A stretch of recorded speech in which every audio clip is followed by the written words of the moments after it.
sleeping. Welcome to HotPETs 2022. I don't have too much to say, just a little bit about the program this year. So my co-chair Rebecca and I put a lot of emphasis into trying to bring HotPETs back to its roots as a sort of interactive workshop as opposed to a continuation of the technical program of PETs.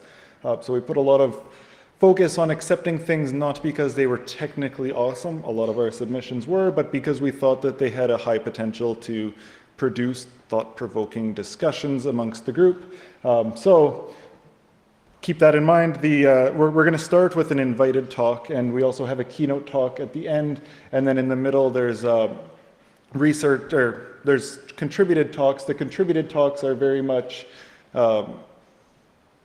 going to be of the form, they have a half hour. We've asked them to talk for like 10 to 15 minutes of that half an hour, say some things to frame a conversation. So you are very much encouraged to think of things that you would like to say during that question and answer period, because it's on all of you in the audience to keep the discussion going. It was wildly successful this morning. Hopefully this afternoon is just as good. So we are now on the second half of this program. We are going to open with an invited talk by Vanessa Teague, who is our Australian on the program. We were very happy to have a speaker who actually came to Sydney and is going to give the talk live. Followed by that, I believe the next speaker is also in person. Is the next speaker in the room? Yes, okay. So we have another 2 in a row in person, which is great. Followed by a short break, and then 2 that are unfortunately not in person, but promise to be awesome talks. And then another short break, and then our keynote by Tanya Lokat, which is also not in person, but also promises to be a very interesting presentation. So, yes, and this part is completely irrelevant now because it's over, but that was my last slide. So with that being said, I will welcome Vanessa to come and take the floor. Yes.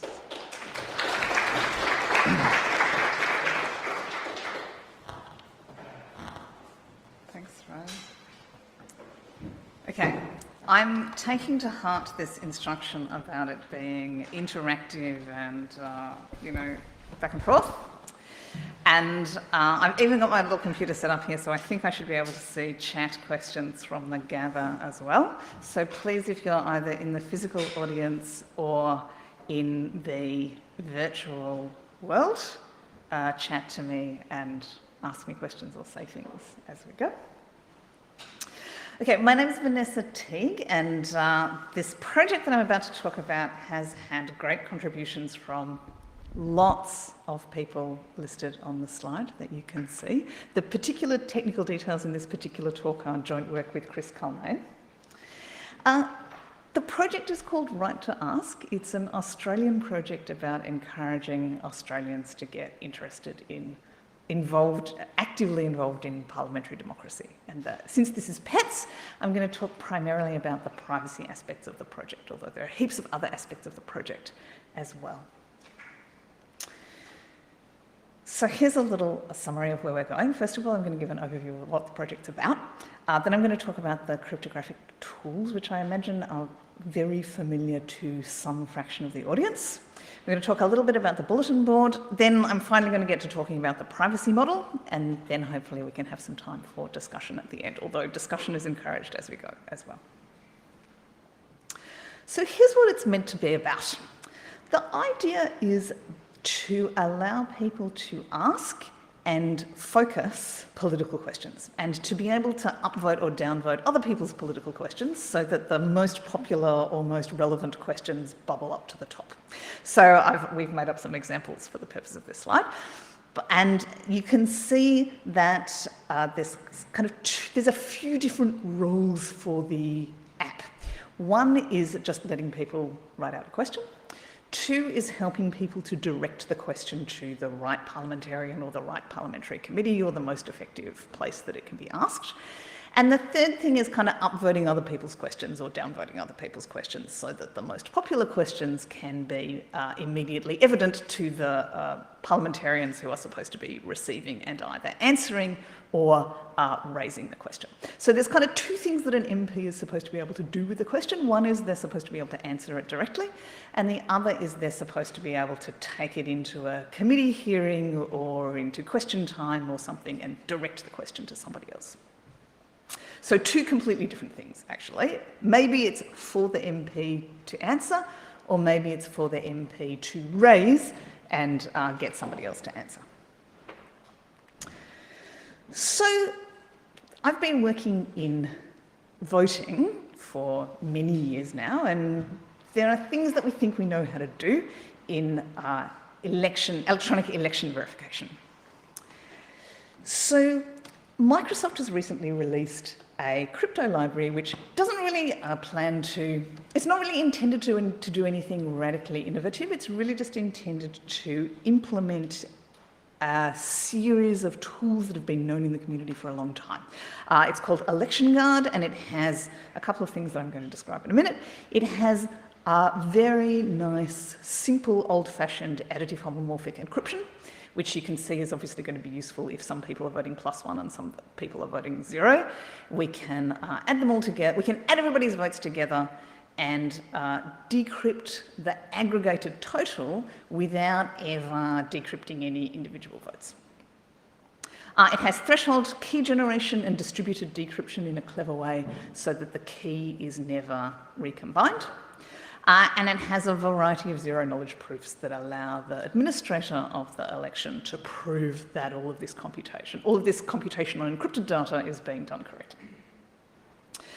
So the idea, which I thought at the beginning of this project, is this is all super simple, right? We can just use this library and all these tools that have been known in the voting community forever, and everything's just going to work straight off the bat. We can add up our upvotes and downvotes, decrypt the collective aggregate, and prove that it was all done correctly and everything's going to work. Here's kind of the traditional picture of what a ordinary homomorphic encryption-based voting protocol would look like in the cryptographic literature. So this, for example, is approximately what Helios looks like if you voted in IACR elections. It's also a fair approximation to what the Estonian internet voting protocol looks like. A bunch of other voting protocols from a long way back look like this. So on the far left-hand side, imagine a person voting on their own device, which they don't necessarily trust. They're asking their device to encrypt a number, let's say a 1 or a 0, a support or not support a particular candidate. And they're making, in this instance, we're just using algorithm encryption. Most real voting protocols that try to defend against an untrusted client give the voter some opportunity to try to challenge their client.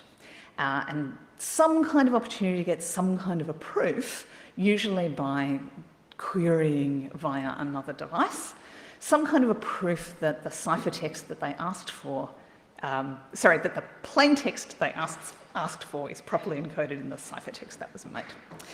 So everything in the left-hand column is very hard, and the hardness of this stuff in the left-hand column is really a reason that I don't think we should be running protocols like this for government elections. Hard enough for cryptographers in the IACR to do it. But anyway, the protocols exist. Whether the protocols exist in a way that actual humans can actually use is a different question. And then everything kind of from to the right of the leftmost column is stuff that we actually know how to do really quite well.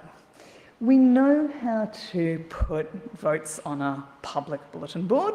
We know how to aggregate encrypted values. We know how to prove that they've been properly decrypted without ever recombining the key.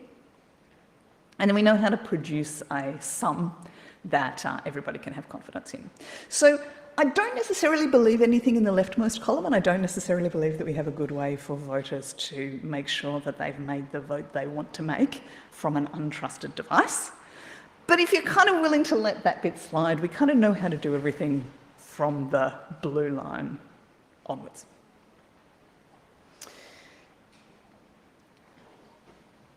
So for my project, I'm just going to give up on the challenging your own vote side of the diagram. And we're just going to trust the app to record the upvote or downvote that the person wants. Whether you think that's a reasonable choice or not, I'd be kind of mildly interested to hear. But at least at the moment, even though the election guard library has the facility for allowing people to challenge their ciphertexts, we're not going to bother with that for this project.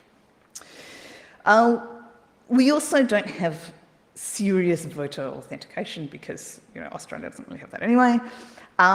We don't have, and indeed Helios doesn't have, receipt freeness or defence against coercion. If you're making the ciphertext on your device, then someone can come along later and say, I can see your ciphertext on the bulletin board, show me what randomness you used and prove to me what vote you cast. And again, although there are some attempts to solve this problem, I think this is a very hard problem to solve and we're not even going to try. So these are the things we're not even going to try to do properly. So I'm just going to quickly overview how the vote aggregation works. And if I write this out on the slide, I'm guessing that for about half the audience, everybody's seen it before, and for the other half of the audience, it's totally incomprehensible. So put up your hand if you've seen this 10,000 times before and it's really obvious. Put up your hand if you've never seen it before and you'd like a 2-minute explanation. Okay, so for a couple of people, this is an encryption mechanism that is very well studied and very old. The idea is that the ciphertext is encoded in the exponent. So here, does my laser pointer work? There. This is my vote, my V1, which is either 0 or 1. Every one of them is encrypted. There's a public operation for combining them all together, which is just multiplication. And we just have good old-fashioned log laws for ending up with the sum of the votes in the place where the encrypted message is. So anybody can take a collection of ciphertexts and aggregate them all together in the encrypted domain and produce a ciphertext of the sum of all of the individual votes. And this is cool. And then we have a way of decrypting them in such a way that we can prove that we decrypted properly. So this is what it uses.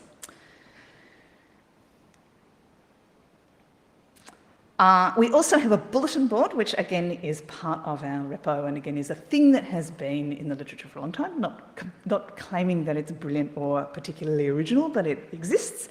It's based on a Merkle tree implementation in Rust by Andrew Conway, and it's available at the, on GitHub, where you can see. It's really just a very simple Merkle tree-based, efficient Merkle tree-based public ledger in which the crucial thing is you can prove that a certain data is present and you can keep a record to show that it hasn't been subsequently deleted. So that's all good. This is what the proofs look like. They really exist. So now let's talk about the privacy model for this setting, because in a traditional election setting, or even a professional society-like election setting like the IICR, we have one-shot elections. And we know that there's one election, it runs for a particular period of time, there's a certain population of people who are allowed to vote, and then we aggregate it at the end. But Right to Ask is going to have a completely different privacy model because we're going to be continually voting on some subset of questions that come past. And we don't have a finite end, and we don't have one aggregation at the end. We have aggregation in batches as we go. So the privacy model is meant to be what it says on this slide. When you write a question, it becomes public and it has your name on it. But your individual upvote or downvote is meant to be private. And we have this decryption from the election guard library where the decryption key is 2 out of 3 secret shared, so there's not supposed to be anybody who has the capacity to use their key to decrypt your individual vote. But let's have a think about what the appropriate privacy model in that setting is. So I agreed to give this talk. I wrote my abstract thinking, I'm going to exactly sure how to do this right, but I'm sure I will have figured it out in a week or two by the time I actually have to give the talk. I have to tell you, the more I thought about it, the harder it seemed. And so in some ways, this talk is a short summary of things that don't quite work and I'm not quite sure how to do. Okay, so here's the first idea. Just remembering so for the moment, ignore the fact that we have 3 authorities who can together, in a 2 out of 3 kind of setting, decrypt individual votes if they choose to cheat.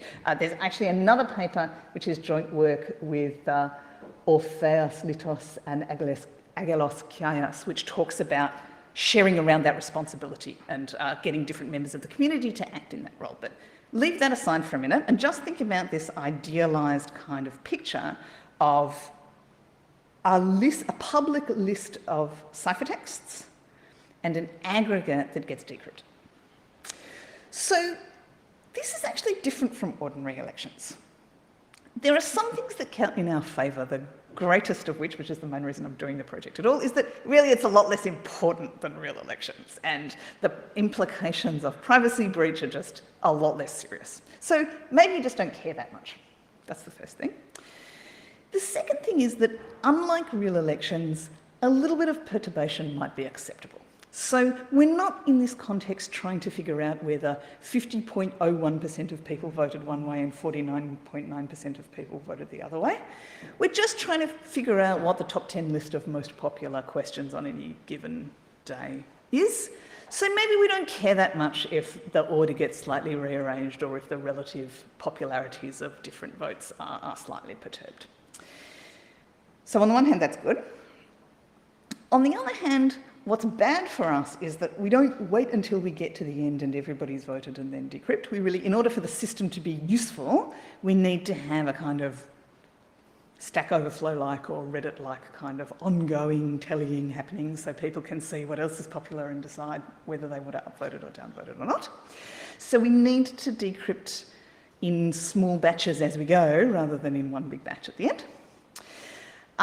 It's also just part of the way it's designed that the system will reveal that you voted on a particular question. It won't reveal whether you voted a 1 or a 0, but it will reveal that you posted a ciphertext in relation to that question.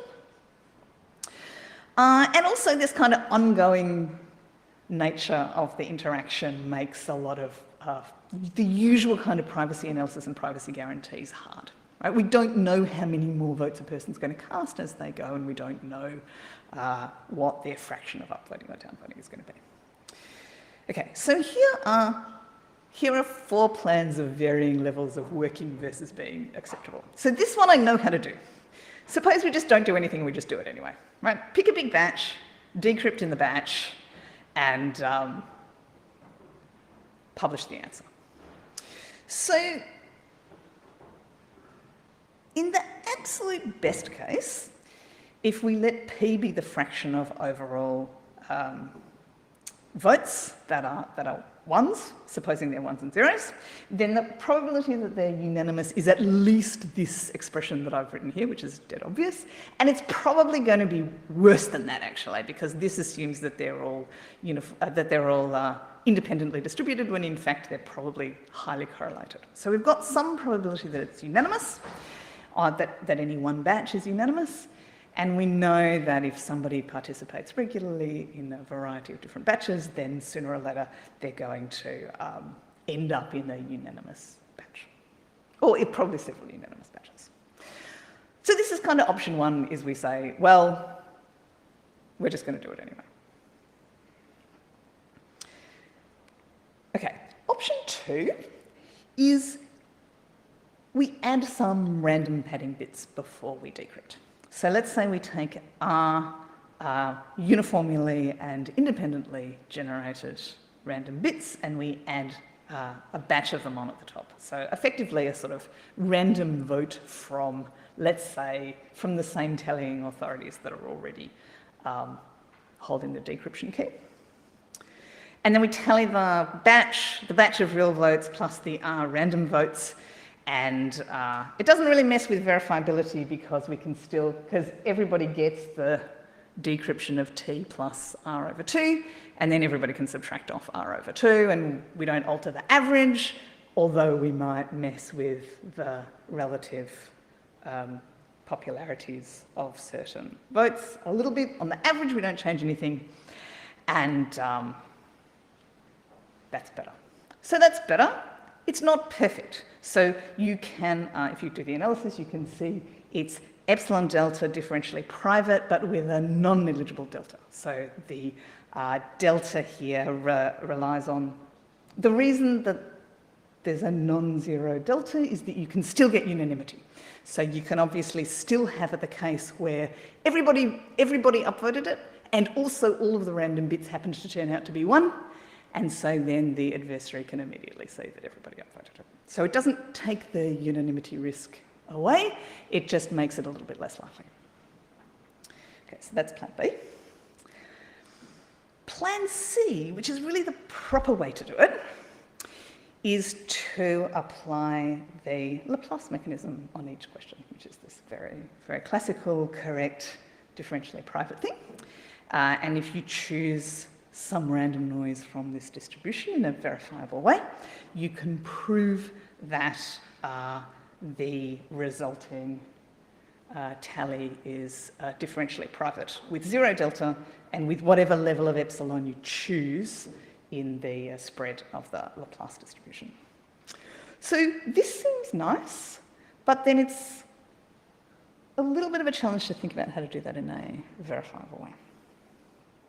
Even that is not completely perfect, because that's only a one-shot thing, whereas possibly the actual right way to do it is to think about one person's contribution to multiple different questions, so one person's record as a vector of their contributions across multiple different questions. But I don't know how to deal with that, because that grows as we go. And then finally, there's obviously this question of how do you generate this random perturbations in a verifiable way so that you can prove to people that on the average you haven't biased the apparent popularity of some questions rather than others. I'd love to hear suggestions for how to do that well. I mean, I can think of ways to do it, but I bet there are ways to do it better than whatever we've thought of. So really that's the end of the presentation. If you'd like to get more involved or contact me about the project, here's the GitHub repo and my email address.